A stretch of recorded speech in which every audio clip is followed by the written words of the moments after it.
You're listening to an Airwave Media Podcast. This episode is brought to you by Cologuard. Do you know what's really scary? Not screening for colon cancer when you turn 45. The Cologuard test is non-invasive, requires no special prep or time off work, and ships right to your door. In just 3 simple steps, Cologuard takes the scare out of colon cancer screening. If you're 45 or older and at average risk, ask your healthcare provider about the Cologuard test. Cologuard is available by prescription only. Learn more or request a prescription today at Cologuard.com/screen. I have created the most advanced AI soldier. The wait is over. Tron Ares now streaming on Disney+. We are looking for something you've discovered. And some of us will stop at nothing to get it. Ready? The countdown is complete. There's no going back. Our directive is clear. Hang on! Tron Ares now streaming on Disney+. Rated PG-13. This episode is brought to you by our Patreon members. Thank you so much. Join our Patreon for extra episodes, interviews, extra content, and to help support the podcast and help us continue to do the work we do. Go to patreon.com/ancienthistoryfangirl to learn more.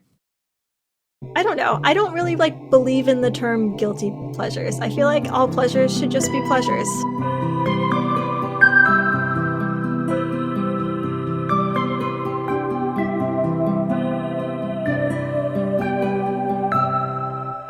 I'm Jenny Williamson. And I'm Jen McMenemy. And this is Ancient History Fangirl. We are so thrilled to welcome New York Times bestselling author Carissa Broadbent, author of the acclaimed Crowns of Nyaxia series and the War of Lost Hearts series. Welcome, Carissa. Hi, thank you so much for having me on. I am super excited to be here. Thank you so much for coming on the show. This is going to be so much fun. When I was asking Carissa to come on the podcast, I'm such a big fan. I also mentioned her to my sister-in-law. My sister-in-law was like, oh, is very excited. Oh, that's very flattering. Please tell her I said hi. As soon as I saw the title of your podcast, I was like, oh, yeah, this one's a yes, for sure. She's recently just become a reader again, and your series is one of the ones that brought her back to the reading side. So that makes me happy. That's such an honor. When people tell me that, that's I think most authors probably feel that that's the highest compliment, you know? Absolutely, yeah. Mm-hmm. Your books, as far as I can tell, are a combination of fantasy and smut. Is that accurate, would you say? I would call it romantasy. I don't think that my books, within the romantasy spectrum, are super heavy on the smut. But yeah, fantasy and romance for sure. Yeah, romantasy. It's a favorite of ours. Yes, we are both obsessed with romantasy, and I wanted to talk about your origin story.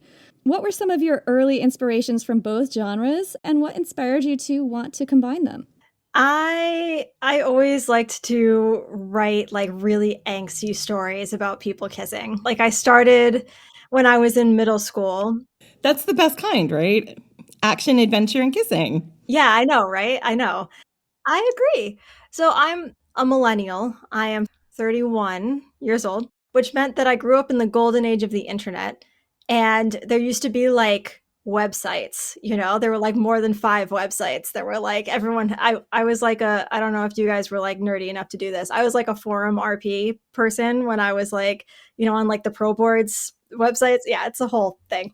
But yeah, I used to read a lot of fantasy at the time. Howl's Moving Castle changed my life when I was 11 or 12. And, I spent probably too much time on the internet, doing things like forum RP and I would write things chapter by chapter on blogs and stuff like that.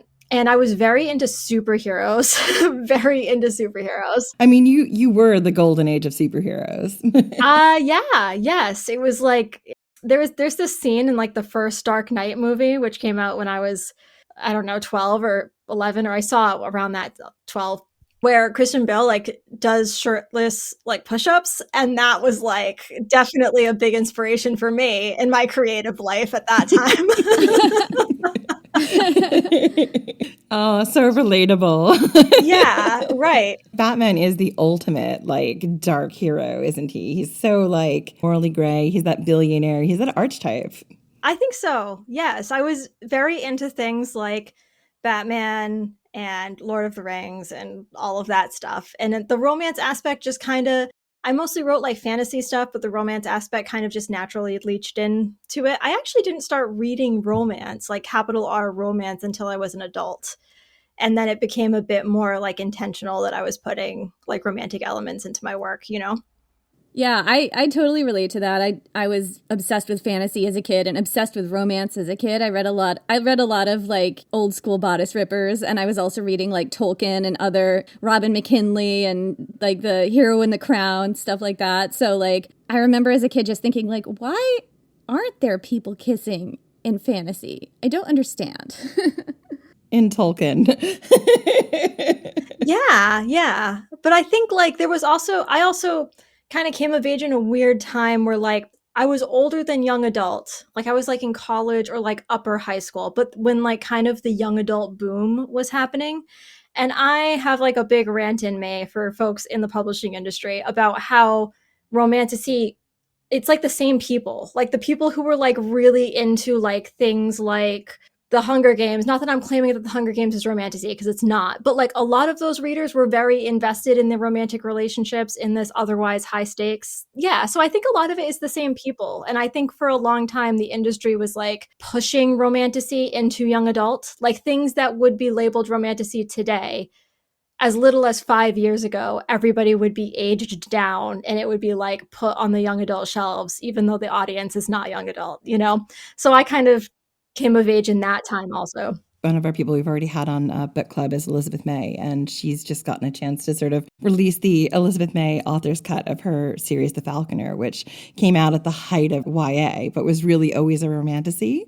So she's been able to like finally age up her characters and tell the story the way she wants to, which is great. Yes, I was following that, not to sound like super creepy for Elizabeth. I've been following her online for a long time. And I saw that she had the chance to do that, and I'm really excited for her. That's exciting. It's a great series, so I'm looking forward to seeing the changes. So one quote you have in one of your bios that I've seen around the internet is that you've been concerning teachers and parents with mercilessly grim tales since you were roughly 9 years old. And I mean, same. Yeah, yes. Relatable. What draws you to the dark, gritty, war-blasted, magical worlds that you create in your books? You know, I don't know. I don't know if this is like a way of me working out some kind of anxiety issue or something, but like I've had a very pleasant life, you know, like not very many bad things have happened to me. So, I mean, knock on wood, but I've always written like really dark stuff. I would say before I was writing the romantic stuff, I was writing the dark, like literally 9 years old, definitely like my parents kind of holding like my poem or short story and being like, oh, okay, do we have like a suicidal 10-year-old? Like it really, it was, yeah, it was dark, dark shit. That's my niece is like that. She's obsessed with Wednesday Addams, and I'm like, oh boy. I think that's a solid role model, personally. Yeah. She's 7. That's okay. That's fine. We start them young. Yeah. And this is so fun because like I definitely did that too. I remember writing things. We had to like have these like book covers on our books. I don't know if you guys had this or remember this, but we had to have these like paper book covers on our books. And so I would write these little poems on them and like write these little mini flash fiction things on them and do these little doodles that were very concerning to my teachers. So I relate to this. Yeah, I wrote this poem. I went through like a poetry phase. And I wrote this poem about like a girl dying alone in the woods and how it was like this great relief to her. Your kindergarten teacher is like, oh. Yeah, it was dark. But now I'm a New York Times bestseller, so it all worked out. Exactly. I have a niece and nephews now too, and I think about that sometimes because I like to introduce them to the things that I really liked as a kid. And some of the things I really liked as a kid are these folk songs that are quite dark, but they're in a major key. Or, you know, cartoons like The Last Unicorn, for example, which some people got nightmares from that. I adored it as a kid. Like, I really liked some supposedly dark shit. And I also kind of feel like I do not have children, so I shouldn't be telling people how to raise their kids or whatever. But sometimes I'm like, you know, I think some of us are okay with that stuff. Like, we turn out fine, and it's just that we have really wild imaginations, you know? Yeah, I think we all kind of snuck our fair share of inappropriate reading material, you know? And like, I don't know. I feel like it's just part of like the preteen experience, really. Yeah, like you're testing things, like you're testing boundaries, you're playing with stuff in your head. You don't know what's dark and what's not. I don't know. As a kid, I'm like, I don't know, is this disturbing? A child dies in the woods. Like, that's fine. Yeah, it's fine. She's not in pain anymore. Right. Right. It's a happy ending. Exactly. My introduction to your books was Serpent and the Wings of Night. Were there any real life historical events that you took inspiration from when you created this book? No, I'm sorry I don't have a more exciting answer for you on that. I write fantasy because I enjoy just making shit up. Like I actually I really admire fantasy authors who are more intentional about their historical inspirations and stuff like that. But I'm kind of terrible at it myself. That's okay. I feel like we all need to escape from the current real world quite a lot. So I'm here for that, whether it's escaping into history or fantasy or romantasy or mythology. Yeah.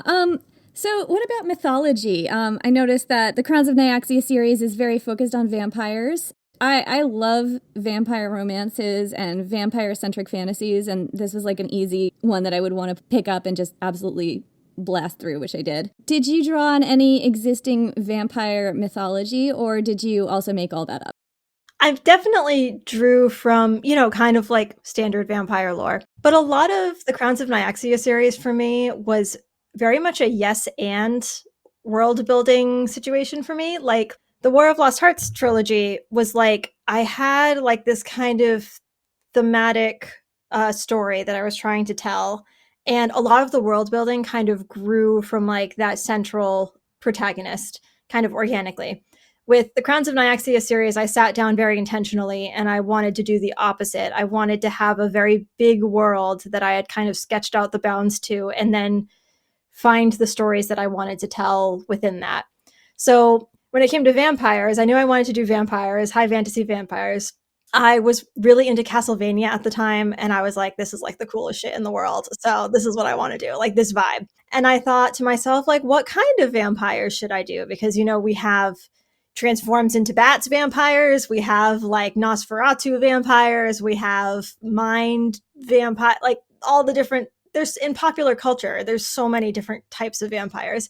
So that's how I ended up with 3 vampire kingdoms, because I was like, how about all of them? Like, what if I found a way to do all of them? And then just kind of creating this magic system that was based on this big pantheon of gods created a way for me to like, yes, and everything in the world. I mean, when you have 13 gods and they all have their own sociological system that they're kind of overlording and magic system and stuff, that gives so much room to play. I'm not going to give away any spoilers, but I was very interested in the relationship between Nyaxia and her children. Like, the relationship these people have with their deity. And it almost felt like Nyaxia was like the writer orchestrating all these challenges for her creations. And I just thought that was a really interesting sort of twist. Yeah, she's like someone in my Discord server. I can't remember their name right now, but they compared her to like GIF compilations of like cats like knocking things off of shelves. And that is always what I think of when I think of Nyaxia. She's just like an agent of chaos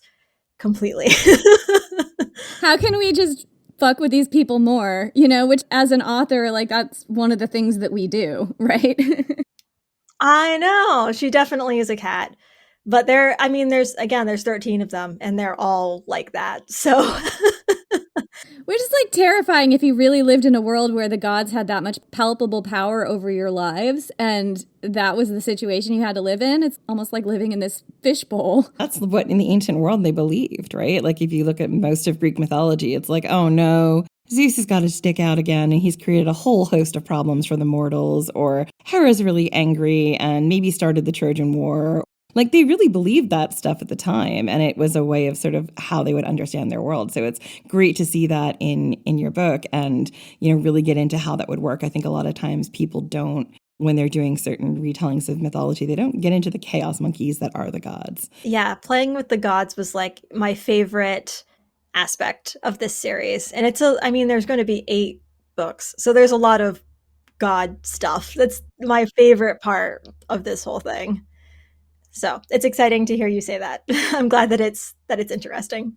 Oh, I love it so much. It's one of those things that, like I said, like this is obviously its own thing, its own romantasy, but it's one of those things that I love every Greek mythology retelling. I'm a massive nerd. But one of the things I really enjoy is when people get in there and they use the gods as they would have been, like, to create chaos and have fun. And they're not human. They're not mortals. Like, the stakes don't exist in the same way. And I think it's great. They're all a bunch of outside cats trying to rule. I'm really interested in how you built your magical system. Because, like, every fantasy world has to have a magic system, right? Can you tell us a little bit about how you constructed the special powers that your vampires had and considered how to build a magical system and a magical world and how that functions? Yeah, so I will be honest, I tend to struggle with things like magic systems in worlds. I guess magic systems less so than like anything involving numbers. Just like forget it. The number of times I have Googled how many guys are in an army, like it's outrageous. It's really embarrassing. Definitely like a blue text, like autocomplete when I start typing how many, and then it's like all the things that like I don't know how to do in like a fantasy world. With this one, I again was really yes-anding myself. So I thought that creating a magic system that is based around the gods and each god kind of having their own like magical power that they like bestow upon their followers. And then I thought that would be especially fun because kind of like we were saying earlier, the gods are like sources of major drama. So if there's actual tangible power that they bestow to the people who follow them, there's a lot of stakes and drama that comes with like things like if you're a follower of Srana, the goddess of science, right? And you're like a scientist, but you're busy falling in love with the vampire. That's a very tangible risk to like your ability to like do your job, because she will not continue to give you magic if you're like off cavorting with her greatest mortal enemies, you know? Like, it's like there's one rule. Obviously, the rule is don't bone the sexy vampires. Yeah, exactly. Exactly. I like to create drama with magic systems, like more so than anything. What are people going to do? They're very sexy. I mean, it's a biological imperative, really.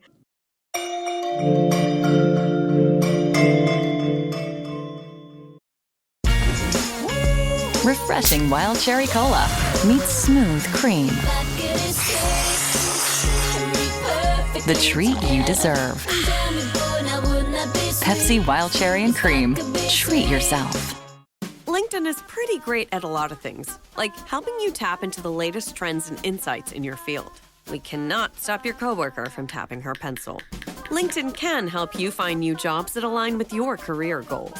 We cannot help you find the source of that weird smell in the office fridge. Ew. And while we can't stop your coworkers from bringing their hobbies into the office, LinkedIn can help you bring your career to the next level. LinkedIn is the network that works for you. Is there a baby in your life who's about to start solid foods? This can be such a confusing and stressful time. As a mom of 7, I really struggled with spoon feeding my oldest baby. But once I realized that babies can safely feed themselves real, wholesome foods using the principles of baby-led weaning, feeding the rest of my babies became an actually enjoyable experience instead of something that I used to dread. Hi, I'm Katie Ferraro, college nutrition professor and dietitian specializing in baby-led weaning, and I host the Baby-Led Weaning Made Easy podcast. Each week, we cover evidence-based, safe infant feeding practices for parents and caregivers of babies who are 6 to 12 months of age. So, if you're confused by all the conflicting info you hear about starting solid foods, or you want easy, actionable tips on how to safely prep food for your baby, or introduce allergenic foods, or figure out when to drop a milk feed, we cover all that and more, plus interviews with the world's leading feeding experts in 2 new episodes each week. Search Baby-Led Weaning wherever you listen to podcasts, and happy feeding.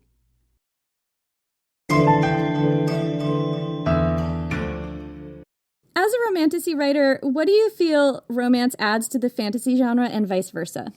Ooh, I love this question. Okay, so I feel like, I'm going to sound a little pretentious. What I love about fantasy is that it's like this super high stakes storytelling where the possibilities are literally endless, right? But all of the best fantasy is very human. You know, I'll use human, air quotes because vampires, whatever, but very human. and very connected with like our own innate emotional experiences. And I think that there is nothing that is more representative of that than like a love story, for me, like showing human ability to fall in love in these wild, over the top scenarios that like are distilling like sometimes the worst scenarios that somebody can even think of. I think that that's like a really powerful thing. And that's why I've always been drawn to those kinds of relationships and fantasy scenarios. I mean, I originally wrote Daughter of No Worlds, which to this day is the only book I've ever written solely because I wanted to, because I was like struggling with like Trump administration anxiety, and it was like, Oh, yeah. hopefully never again. But fingers crossed. But I think that there's just something really beautiful about that combination of these like really high stakes situations, but then also showing like that deeply human experience of falling in love within those scenarios. Absolutely, yeah. Like the love within the high stakes scenario, I think, is possibly where we get the very grim and gritty, war torn environment, right? Like that's kind of the one of the most intense distillations of that, I suppose. Yeah, absolutely. So that's what romance adds to fantasy, but what do you feel fantasy adds to romance? Do you think it's kind of the same thing? Oh, yeah. Well, just the stakes aspect is like, I'll be a little more flippant. Whenever I'm reading, I love contemporary romance, but whenever I'm reading enemies to lovers contemporary romance, I'm always like, oh, so he was mean to you in high school? Like, oh boy, jeez, poor you. Like, but in like a fantasy scenario, it can be like, we are literally like fated to kill each other by like ancient scripture, whatever. Like the fate of the literal universe rests upon you kissing or not kissing that man in particular. Like that's a lot of fun. That is a lot of fun, yeah. I love contemporary romance. That's what I'm working on at the moment. But I do love the romantasy, the stakes being so high. It's like, yeah, okay, the two of you got into a fight and don't really like each other, but, it's going to work out. But these two literally can never kiss each other, and that's all they want to do, or else they will end the world. Yeah, right. So what was your publication journey like? How did it start? And how did you get to where you are now? Yeah, I love this question because I could talk about this topic forever. I feel like there's not a lot of transparency in the publishing industry around all the ways that you can like get into this business, basically. So yes, I was self-published. I still am more than 50% self-published. I am really passionate about independent publishing, and I think that it is a huge benefit to many, many authors. I think we're all really better off for this being an option. And not that I'm saying it is the best option for everybody, of course, but it was great for me. So yeah, I started self-publishing probably in like 2016, 2017. I wrote 3 books that are bad and ended up taking them down after I started having an audience. And then I self-published Daughter of No Worlds in January 2020. And I was like, wow, like the world is really chill. This is definitely all going to just take off from here. And then COVID happened and, I feel that as someone who changed careers in January of 2020, being like, this is my year. Oh, wait. Yeah, I started a new job February 28th, 2020. Yeah, I was in the office for 1 week. It was a wild time. But yeah, so I self-published all of those books. I actually self-published all the way up through The Ashes and the Star-Cursed King, which is the second Crowns of Nyaxia book. And then around that time is when my publisher, Bramble, reached out and we ended up creating a print-only deal with them. So they are now like my distributor and my publisher for all of the print infrastructure of my books, which is great because as an indie author, it's really challenging. There's like a lot of infrastructure that you just literally cannot access, like in the print distribution networks and stuff. And Bramble has also they're really a fantastic team. My editor is wonderful and the team there is wonderful. So it's been a fantastic experience working with them. But I also love being self-published and I am passionate about it and always happy to talk to people about it. It is easier to get started as a self-published author, but like, is that like a better path, or do you think it just depends on the person? I think that it depends on the person. I do think that if your goal is to make a living as an author, and I recognize that not everybody has that as their goal, I actually do think that it is a lot more attainable to make a living as an indie author.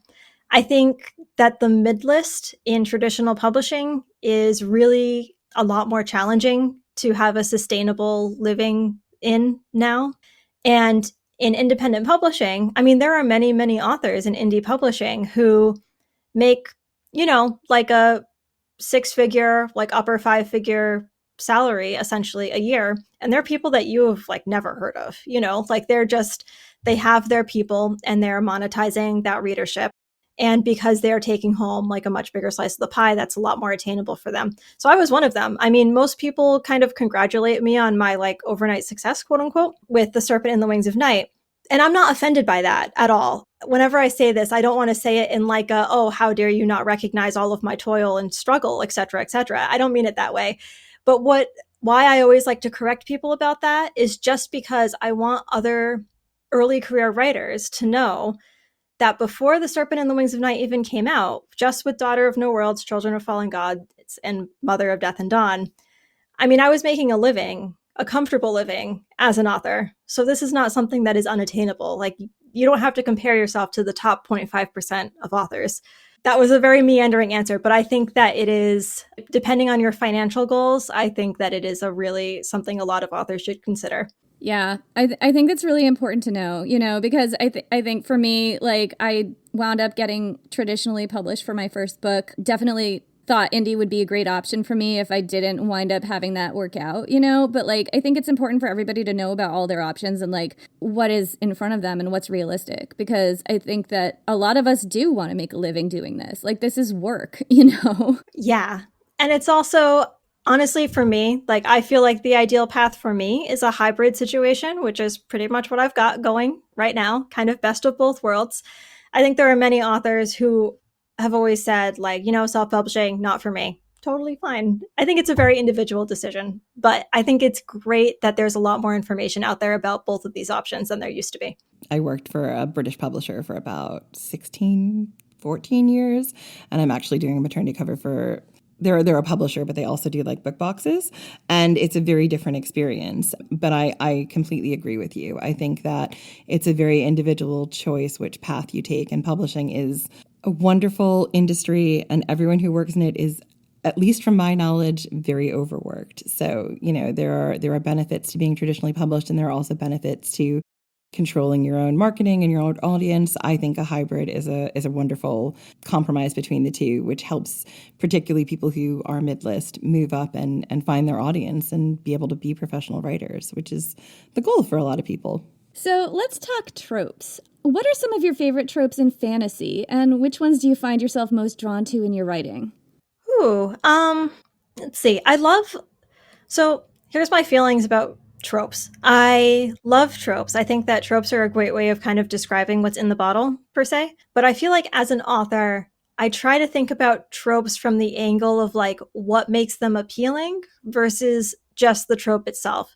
So I'll sit down and be like, I won't be like, okay, I want to put there's only one bed in this book or something. It'll be more like, I want there to be like kind of a high tension forced proximity situation, which is what there's only one bed is, like, and sometimes that turns out to be it's only one bed, but sometimes it's something else. Sometimes there's only one shower. I don't know, like only one shower, only one. Very limited amount of hot water and only one shower. Oh, that's high tension indeed. Well, that could go in either direction, really. So that's usually how I try to tend to think about it. I love high tension, angsty tropes. One trope, the trope that I want to write more than anything is going to be one that is kind of unexpected that I have not gotten to write yet. I love lone wolf and cub stories. I think that that's like the official trope name. What is that? Jenny, you wrote a lone wolf and cub kind of in your book. Did I? Oh, good Lord. Okay, anyway, tell me more. Oh, I'll have to read it. Okay, this is on my TBR now. That could be arranged.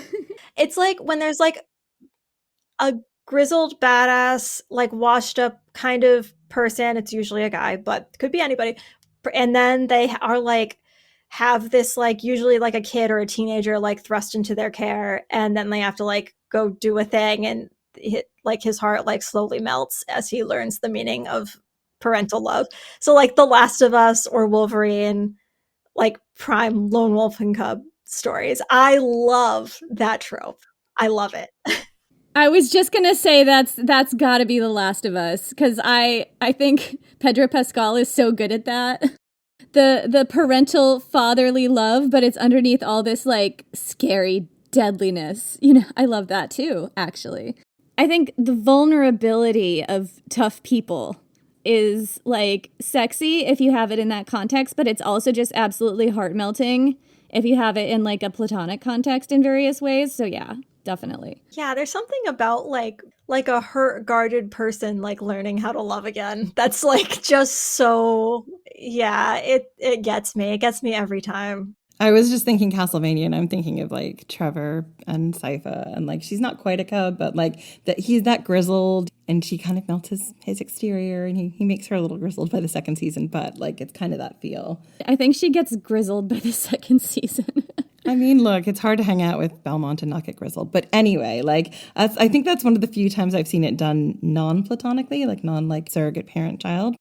Yeah, it's that dynamic. I also loved that dynamic. And I was watching it and I was like, wow, I love this dynamic so much. Why do I love this so much? And then I realized, like, in the War of Lost Hearts series, Max and Tisana's relationship and dynamic is very similar to that. Like, I had seen it after I had already written those books, so it's not like it was an influence or anything, but like right down to like the accent and like the mage, like it was just so similar. It's so similar. I was like, oh yeah, I do like that thing, clearly. If our listeners haven't watched Castlevania, it's on Netflix. I'm talking about the original series, not the Castlevania Nocturne, which is good for other reasons, but they do combine some history and vampire mythology, and they're just a lot of fun. So I recommend them. You guys have good taste. When I was watching it, I was like, we turned it on kind of thinking it was going to be like candy, kind of like just entertaining trash, basically. And I'm watching it and I'm saying to like my husband, like, this is better than it has any right to be. Like, this is like actually very well written, like really, really good. It's great. Highly recommended. Really excellent. And like I've realized through Castlevania and through The Witcher that one of my catnips is the elder, grizzled, really jaded and over it hero who's been dragged out for that one last mission. Yeah, The Witcher's a good example of that lone wolf and cub. That's a really good example. Yes. Perfect. Prime example. Yes.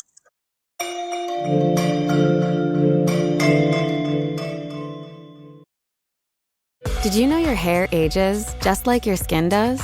The new Chronologies line offers luxurious youth revitalizing care for aging hair. It reverses the 5 key signs of hair aging: lack of thickness and volume, dullness, dryness, and frizz in just one night. Use the full range of Chronologies shampoo, mask, and overnight serum and wake up to visibly fuller, smoother, healthier hair. Shop the new Chronologies line at Kerastase.com. Ryan Reynolds here from Mint Mobile with a message for everyone paying big wireless way too much. Please, for the love of everything good in this world, stop. With Mint, you can get premium wireless for just $15 a month. Of course, if you enjoy overpaying, no judgments, but that's weird. Okay, one judgment. Anyway, give it a try at mintmobile.com/switch. Upfront payment of $45 for 3-month plan, equivalent to $15 per month required. Intro rate first 3 months only, then full price plan options available. Taxes and fees extra. See full terms at mintmobile.com. Throughout history, royals across the world were notorious for incest. They married their own relatives in order to consolidate power and keep their blood blue. But they were oblivious to the havoc all this inbreeding was having on the health of their offspring. From Egyptian pharaohs marrying their own sisters to the Habsburgs' notoriously oversized lower jaws. I explore the most shocking incestuous relationships and tragically inbred individuals in royal history. And that's just episode 1. On the History Tea Time podcast, I profile remarkable queens and LGBTQ+ royals, explore royal family trees, and delve into women's medical history and other fascinating topics. I'm Lindsay Holiday, and I'm spilling the tea on history. Join me every Tuesday for new episodes of the History Tea Time podcast, wherever fine podcasts are enjoyed. some of your favorite romance tropes? Enemies to lovers, only one bed, forced proximity, as we've discussed, marriage at convenience. And are there any that you consider guilty pleasures? I like all of the above. Like, they're all great. I like I said, I think that if the substance behind the trope is there and is executed well, all of the buildup around the trope, around the particular instance, like, I am on board with that. I mean, I love enemies to lovers, and I love friends to lovers also, as long as both are executed very well for what they are, you know? I don't think any are guilty pleasures, really. I don't know. I don't really believe in the term guilty pleasures. I feel like all pleasures should just be pleasures. Like, I guess there are some things we should feel guilty about, but Read what you want to read. I love a contractual marriage. Like, I really love, we don't really like each other, but we're going to have to be married for the sake of something. Yeah, for capital R reasons. There's definitely reasons why this needs to happen. What are some fantasy and romance tropes that you feel combine really, really well? Enemies to lovers is the obvious answer here, because like I said earlier in my example of contemporary romance, enemies to lovers does not hit the same way for me, because it's you have to ride a very thin line between them having done something so bad that in a real life scenario it's very hard to root for them, versus it being something kind of petty. And it's very hard to do that. In fantasy world, it can be literally anything, and somehow it can be literally murder, and everyone's on board still. It's fine. I think in the real world, it's better if it's rivals to lovers as opposed to enemies, because I agree with you. It's very difficult. You're the stakes are not quite so high here, unless I guess you're literally taking over someone's business or in a mafia romance, or I'm not sure. It has to be really high. It's definitely tricky. I was actually listening to a recap of You've Got Mail, which is my least favorite Nora Ephron movie. Same. Right, because I know that they're going for an enemies to lovers thing, right? You know, taking over the business, to your example. But at the end, I'm still what a fucking asshole. You know, I can't get over it. He ran her out of business. I'm sorry, what? And that's a happily ever after? No. Sorry, guys, we're spoiling a 30-year-old movie. I love Nora Ephron. I love Meg Ryan. Tom Hanks, thumbs up for him. But this movie, prime example of enemies to lovers that I do not buy in a contemporary context. Yeah, because as you said, he has done something so horrible that you're just how is she going to get over that? How are you going to have a relationship with someone who drove your family bookstore out of business? Rude.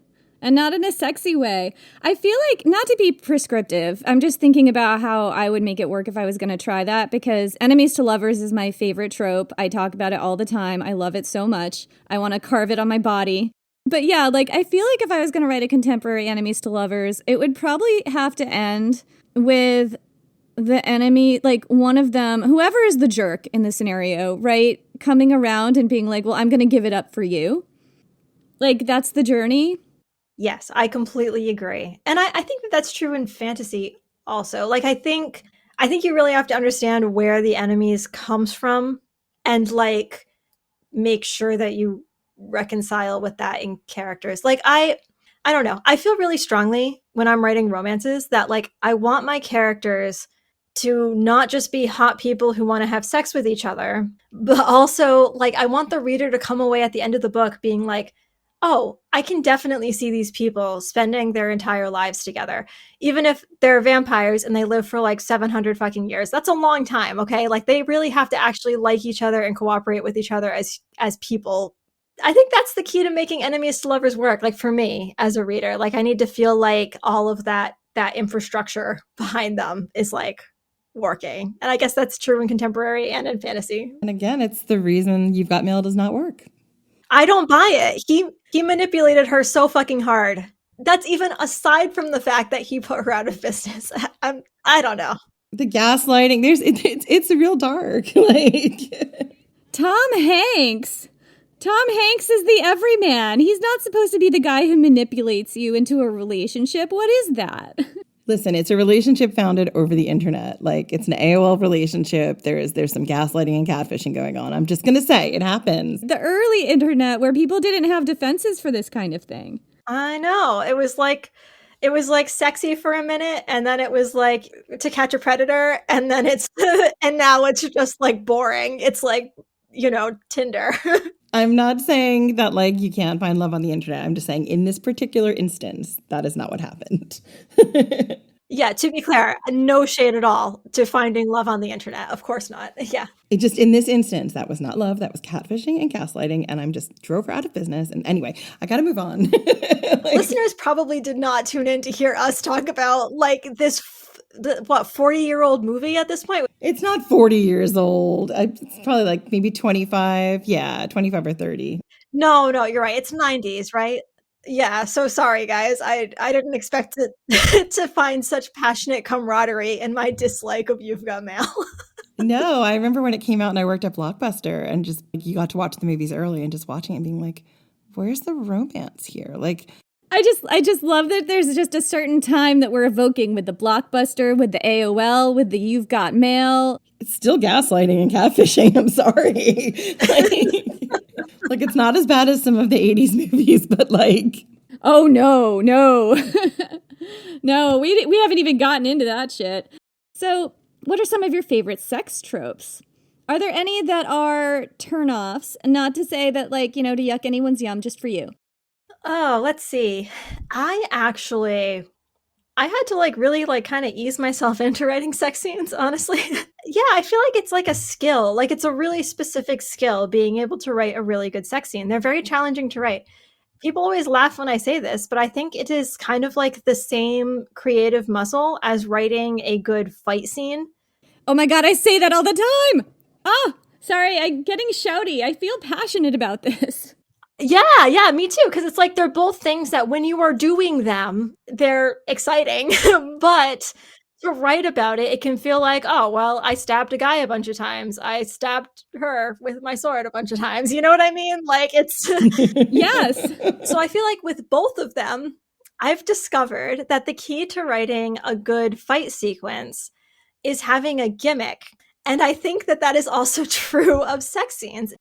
Meaning like there's something about a particular scene or a particular act that makes it interesting versus like, all right, well, fight scene side first. If it's just like a bunch of guys that get into a brawl, that is going to be so boring to write and so boring to read. But if it's like a bunch of guys who have a fight and there's like a maze situation happening or something, or there's like a tide that's going to come in and swim, like a video game mechanic, basically. You're like, okay, now I have like a narrative arc basically for this fight scene that lets me have kind of more tension in it, basically. I think with every sex scene, I try to like, hopefully not tides that are going to like sweep everyone away or mazes. Can you imagine though? Is there a time limit? That'd be an interesting thing to introduce. Yeah, right. I know. Not like, like Squid Games trials here, but like, wow, I didn't mean to come at it from this angle. I'm sure that there's a dark romance girly who could really run with that idea. Not for me. I'm really thinking about it. I mean, yes. I have 2.5 seconds to get you off. Yeah, right. Yeah. Oh my God. See, to say things that I'm not into, like I am not a dark romance girl. Like I write dark fantasy romance, but the dark definitely goes with the fantasy. It does not go with the romance. Just not for me. I'm not here to yuck anyone's yum. But yeah, there is a dark romance girl who could definitely run with the sex Squid Games thing. Is it me? Potentially. Yeah, you guys can have that pitch for free. Whoever's listening, take it, run with it. Anyway, yeah, so every sex scene should like accomplish something other than getting people off for me. So the sex tropes that I find interesting are kind of the more like situational ones where there's like groveling sex or like, yeah, like I love a good grovel. Like the sex scene itself has to tell a story in some way. I don't know. When I think of sex tropes that I find interesting, that's what I think of. Olympic level groveling. That is what I am here for. Yes. I would like to see that. Right? Oh, good grovel is so great. Sorry, go ahead, Jen. What I was going to say is I also think what you were both saying about the fight scenes and the sex scenes is there's a certain amount of tension that you need to make them work, right? There's like a certain amount of almost antagonism, a push-pull. I don't want to go too in the weeds here, but like, you need that in order for them to feel like there's stakes in what you're reading, because I also agree. A fight scene and a sex scene, they both have to move the story along, the character development along. And I think like that to me is so challenging, getting that balance right.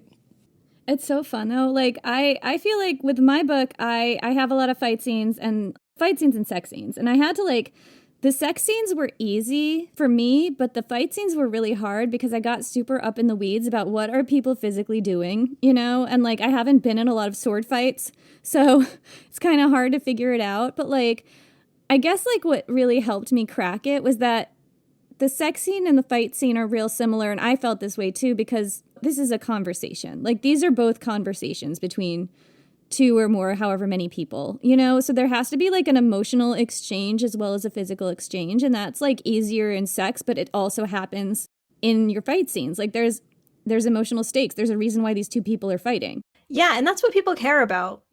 Sometimes I get really overwhelmed with plot or even the mechanics of a particular fight scene or battle scene or something.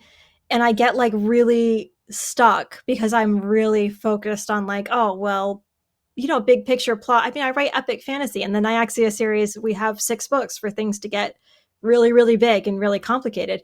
And then you have to stop and take a step back and be like, wait a minute, what are people reading for? What are they? I, as a reader, typically do not give a fuck what particular slashy slash motions somebody is making in a fight scene. Exactly.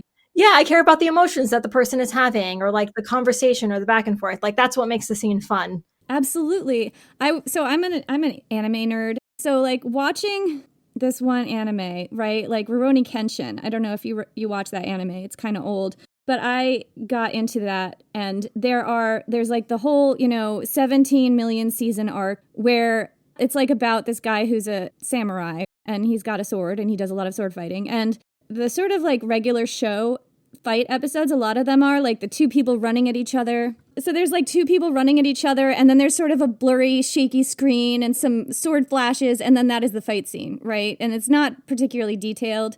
And then there's the really high-level animated movies where every single motion is animated out, so you get every single detail of every fight scene. And I'm just I could write like that.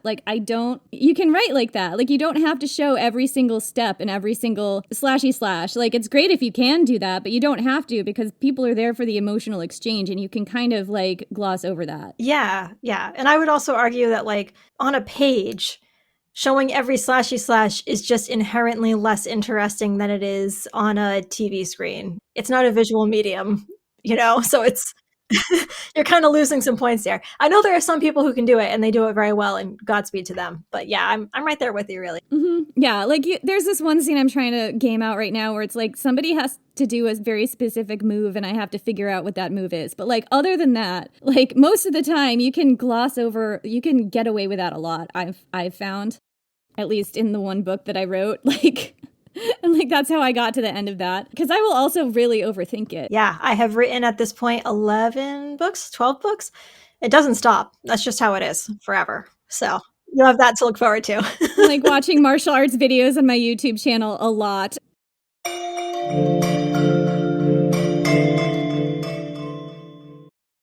Start your day with Quaker Protein Instant Oatmeal. The instant oatmeal ready to help you tackle whatever your day brings. Like wrangling your toddler into their car seat. That was fun. Coaching your 6th graders soccer team. Go girls! And carrying all the groceries in one trip. Whew. Try Quaker Protein Instant Oatmeal, granola, and bars. Great taste and a good source of protein. Quaker, bring out the good.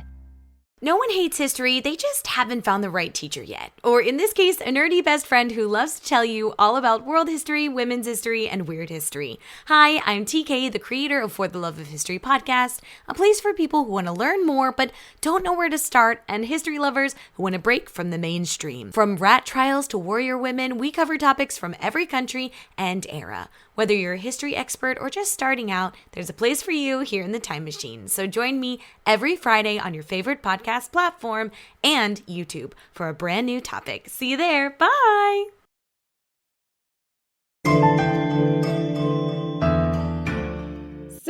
Yeah. Oh, actually, like that was my last question was sex scenes versus fight scenes. Which one is harder to write in your opinion? They're both challenging. They're both difficult. Fight scenes I find to be not as difficult as battle scenes, which I consider to be two separate things. Battles being like there's two armies of guys running. That's difficult because you also have like the scale that you have to show, but it's also like inherently not interesting to see two groups of people just smushy smush, like, right? So that's when the gimmicks, like really the video game mechanics, like really come in handy for that one. But yeah, both are challenging, as we've said.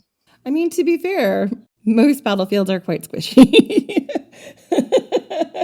It develops into chaos pretty quickly, like even in ancient military history, or I guess modern, which I don't know as much about, but like it's always fascinating to do that research and watch how quickly like things devolve. And I think like it's easy to think like it would be more organized than it would be. Battle scenes are fun for me because I really like military history. It's hard sometimes to translate. The thing with the battle things is that like I can come up with like interesting things that happen for the battle, but it's like if there's like 1,000 dudes with swords and like the 1,000 guys are doing an interesting thing, but you have one person that you're following, you have to like make the experience for that one person both interesting and also representative of the experience that the 1,000 guys with the swords are having. Like that's the tricky part for me. It gets challenging.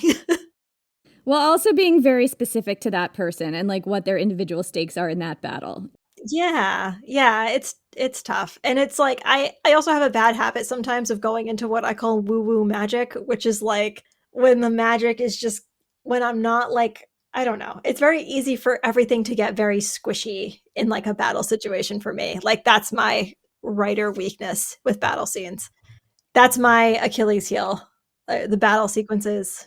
Battlefield squishiness, yes. Battlefield squish. Oof. Dark, yeah. Especially on an ancient battlefield where they didn't have reliable means of communication. Yeah, they had horns. They were literally blowing horns to signal different movements. Yeah. Smoke, and that's like a whole, field of military history is how people communicated on the battlefield in like ancient Rome and stuff like that.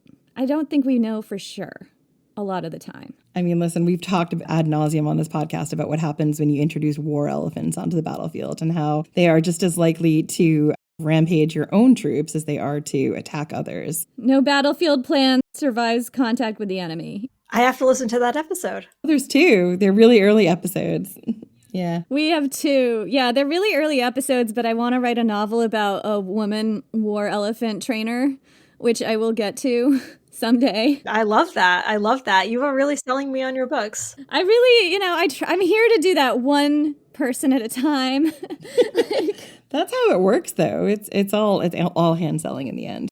Is there anything that you can tell us about your upcoming books or anything that we've missed that you want to talk about? No, I love how exhaustive this conversation has been. Like we've gone from like middle school suicide poems to like You've Got Mail to war elephants. Like I think we really covered the whole gamut of like the human experience here. This is great. In a tight 60 minutes, yes. I know. You guys are great. We're all highly talented. Okay, question. What is your favorite Nora Ephron? I feel very passionate about When Harry Met Sally being like one of the best movies ever made. I think it's really good. And I think it is like the opposite of You've Got Mail in every way, because it's like two people who have an actual like friendship and connection to each other as humans, which they very much did not have in You've Got Mail. What about you? What's your favorite? I can tell you my favorite underrated Meg Ryan movie, because that's a whole nother genre. And that's a movie called French Kiss. I don't know if either of you... I knew you were going to say French Kiss. Yes! You haven't seen it? Neither of you? I haven't, but I hear it's really good. That's why I knew you were going to say it. Oh, it's so good. So Meg Ryan is this very uptight, I think she's Canadian, or she's American living in Canada. She's got a fiance and she's supposed to be staying in Canada. And she's very uptight and very organized and very type A. And her fiance goes to France for some reason and winds up while he's there meeting this incredibly beautiful woman and breaking off their engagement. So she flies to France to essentially get her fiance back. And while she's there, she has a real fear of flying. And on the flight, she meets Kevin Kline's character, who is, I mean, I don't think he's particularly like supposed to be overly attractive, but he's a jewel thief. And he's also smuggling in a plant. And he uses her, this very like type A American, wouldn't hurt a fly person, to actually like put the jewels and everything else in her case because he thinks they won't check her stuff. And so as a result, they have this very odd, strained relationship where he becomes her companion around Paris. Just, I love when you've got two real opposites, not even Grumpy and Sunshine, just super opposite people in all ways. And they get together and they have to like fulfill a mission. And she wants him to help her win back her fiance. That sounds amazing. I know I had heard it's great, and I tried to watch it a few years ago, but there was like, you know, certain movies are in like a weird like streaming rights no man's land where you like can't watch them. It is one of those. Yeah, so I don't know if that's changed since then. I have to try to hunt it down. Listen, probably not a great way to start your relationship, but also I'm here for it. That's fine. We're suspending disbelief. And if we're gonna, it should be epic. All right, now your turn. You're most underrated. You know, okay, so this is not Nora Ephron. I got confused in my head. It's Nancy Meyers, which I will call kind of a similar genre of a film. I think The Holiday is like one of the best romantic comedies ever. And like nobody talks about it, but it's so good. And also, I never thought I would have a crush on Jack Black, but like his character in that movie is so good. He's so good. When he like plays the song, he's so good. I love it. And for our listeners, it's also a really good Christmas movie. It's Jude Law, there's Jack Black, it's Kate Winslet, and Cameron Diaz. Cameron Diaz. So it's like two love stories happening in parallel with like Cameron Diaz, who is like the uptight LA producer lady who goes to the UK and falls in love with Jude Law. Like peak Jude Law also, by the way. Like, yeah. And then Kate Winslet as like this like charming kind of very sweet like British lady who goes to LA and falls in love with Jack Black. And then there's also like this subplot with like this other like kind of skeevy guy who's taking advantage of her. And there's this delightful like older gentleman who she like has a friendship with. It's so good. It's such a good movie. Carissa, thank you so much for being on the podcast. This was so much fun. I love finding someone who also has my deep joy of Castlevania. Besides me, I mean. Besides you, and also who will get in the trenches with me about You've Got Mail being the worst. I love it. I think that we have all the important things in common as a group. What is your next book that people can look forward to coming out? That is a great question. So my next completely new book is the third book in the Crowns of Nyaxia series, The Songbird and the Heart of Stone, which is coming on November 19th. And in between then, we have the re-release of Six Torched Roses, which is a novella in the Crowns of Nyaxia world that's being released by my publisher Bramble in September, on September 17th. Where can people find you on the internet to say only nice things? Because if you're going to say mean things, like, go somewhere else. Thank you for adding that. That's very kind of you. I've accepted that, like, part of being a public figure, which is crazy that I can be described that way, is just that people will say mean things to you sometimes. But it's nicer when they don't. So thank you. Yeah, I am pretty much everywhere under Carissa Broadbent. I am most active on Instagram of the social media platforms. My website is way out of date. So Instagram is the spot for me. Well, thank you so much for coming on the show. We appreciate it so much. This has been so fun. And thank you all for listening. And we will see you whenever we see you next.